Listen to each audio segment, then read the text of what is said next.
Di sini, di Lampu, tanah, laut, dan gunung saling berbisik. Mereka telah hidup bersama selama ratusan tahun, dijaga oleh hukum yang tak tertulis, hukum adat. Dari ombak yang memukul pantai, hingga padi yang mengundang di sawah. Setiap langkah masyarakat Lampu diatur oleh nilai dan kesepakatan bersama. Tapi zaman berubah, tantangan datang dari luar dan dari dalam.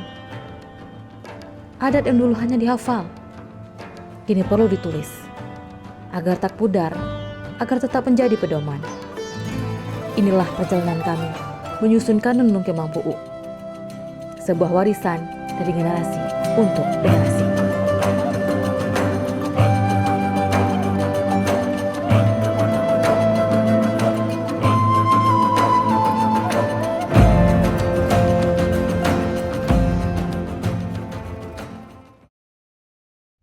Segala hal besar dimulai dari mendengar. Rapat dengar pendapat umum pertama menjadi ruang untuk menampung semua suara. Di sini, Imo mungkin membuka acara. Dari alam kebodohan yang ke alam yang penuh kegagahan.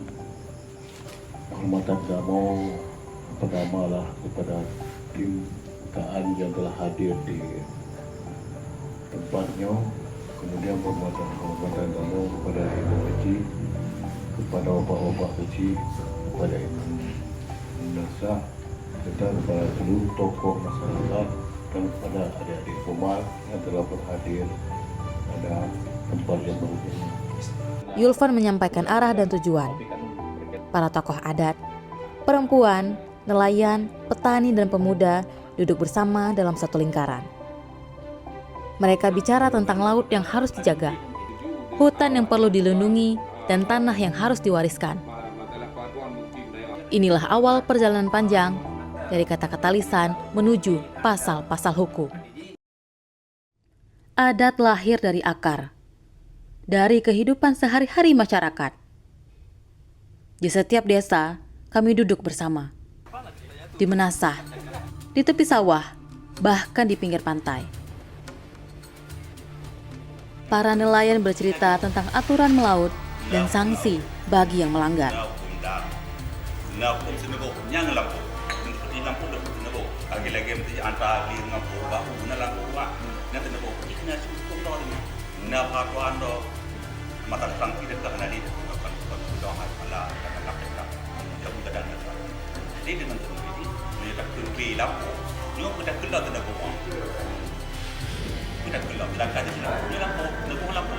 Para petani mengingatkan pentingnya menjaga air dan batas lahan.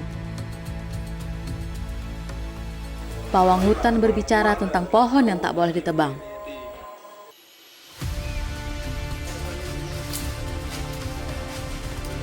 Setiap desa membawa cerita sendiri, tapi semua cerita itu mengalir menuju satu tujuan: menjaga keseimbangan hidup Lampu. Dari tawa dalam musyawarah, dari perdebatan hangat, kami belajar bahwa adat bukan sekedar masa lalu, tapi juga masa depan. Di antara semua suara, ada satu yang membawa sejarah. Sambino, seorang penjaga memori Lampu. Ia bercerita tentang masa lalu, tentang bagaimana adat menjadi pelindung masyarakat saat belum ada hukum tertulis. Ia mengingatkan bahwa tanpa adat, kita akan kehilangan jati diri.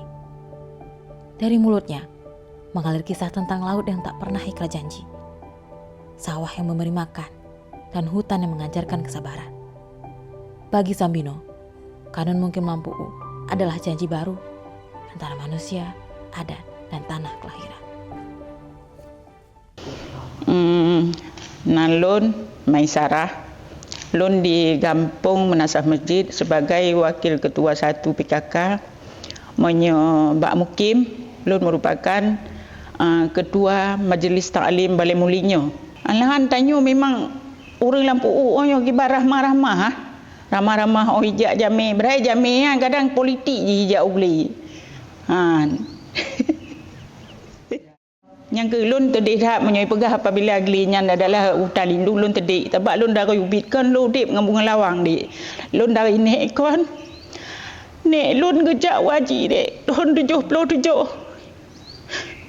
Tahun 77 Nek Lun gejak wajib merupakan yang adalah pesawat yang pertama gejak Nek Lun. Nek Lun gejak ngan Bung Lawang. Kon dengan pemerintah. Alah lun jak tikula dek. Lun jak tikula ngomong Lawang tok dek. Ayah lun hanya kerja dek. Cuma gejak ugle, gejak ulau, gejak uplang dek, gejak ubu kamu. Tapi orangnya ni pegah. Uglenya hutang lindung lu berat dek. Hutan di Lampu Uk adalah milik kita semua, di mana partisipasi perempuan di hutan sangat sekali. Apabila suami ikut pergi ke gunung, perempuan pasti ikut di belakangnya, di mana kadang-kadang suami menanam cengkeh, menanam kopi, perempuan ikut membantunya.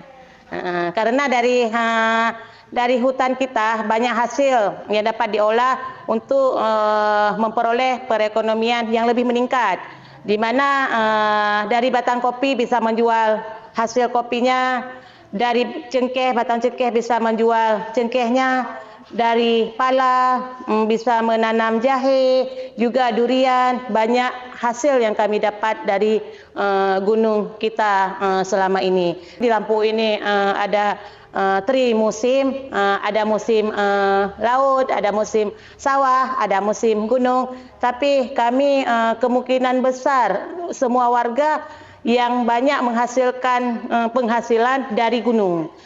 Karena dari gunung tak ada batasnya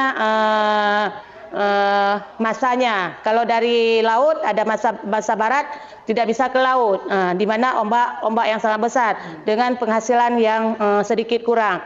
Begitu juga dengan hasil dari sawah, ada masanya juga. Kadang-kadang bisa kami bercocok tanam padi setahun sekali, kadang-kadang bisa setahun 2 kali. Karena di sistem Lampu ini tanpa ada irigasi, menandah air hujan 6 bulan sekali. Terus kalau dari gunung memang penghasilan yang tak pernah putus-putus, seperti daun meninjau, buah meninjau, kami bisa menambah perekonomian, meningkat perekonomian kami. Setelah semua cerita terkumpul, tibalah saatnya menulis. Tim penyusun duduk di meja kerja, membaca catatan, membandingkan naskah, menyusun pasal demi pasal. Setiap kata dipilih dengan hati-hati. Setiap kalimat diuji dengan ingatan adat. Dari cerita rakyat menjadi pasal hukum. Dari kebiasaan turun-menurun menjadi pedoman resmi. Inilah tahap di mana masa depan Lampu Uk ditulis, agar adat tetap hidup, bahkan di tengah zaman yang berubah.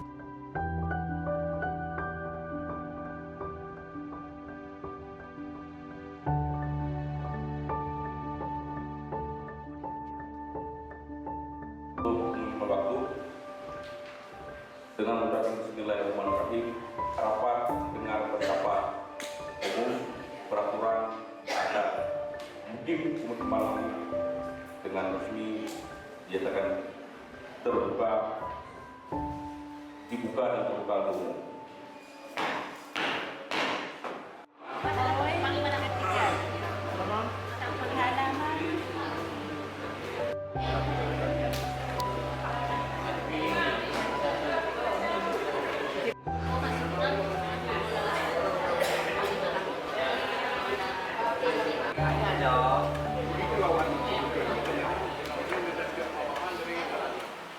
Penyusunan draft kanun tentang adat istiadat atau hal-hal yang lain yang berkaitan dengan penyelenggaraan mukim, ini adalah sesuatu yang super dan sangat bagus, dan terima kasih kepada proses pendampingan yang dilakukan oleh Pak Yulfan dan kawan-kawan, sehingga cita-cita yang diharapkan oleh Undang-Undang tentang penyelenggaraan keistimewaan Provinsi Aceh dan Undang-Undang 11 tentang pemerintahan Aceh, khususnya Kanun 8 2009 tentang pemerintahan mukim, sehingga pemerintahan mukim yang di Aceh besar sebanyak 68 pemerintahan mukim akan memiliki landasan hukum dalam bekerja dan bergerak, sehingga apa yang dicita-citakan menjadi negara hukum adalah negara restart bisa terwujud dengan baik dan benar.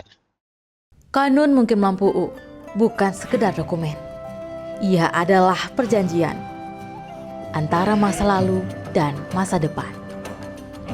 Ia lahir dari musyawarah, dibesarkan oleh kebersamaan, dan akan dijaga oleh seluruh masyarakat. Di tanah ini, di laut ini, dan di sawah ini, adat akan terus hidup. Karena kami percaya, warisan terbaik untuk generasi mendatang adalah kebijaksanaan yang kami pegang hari ini.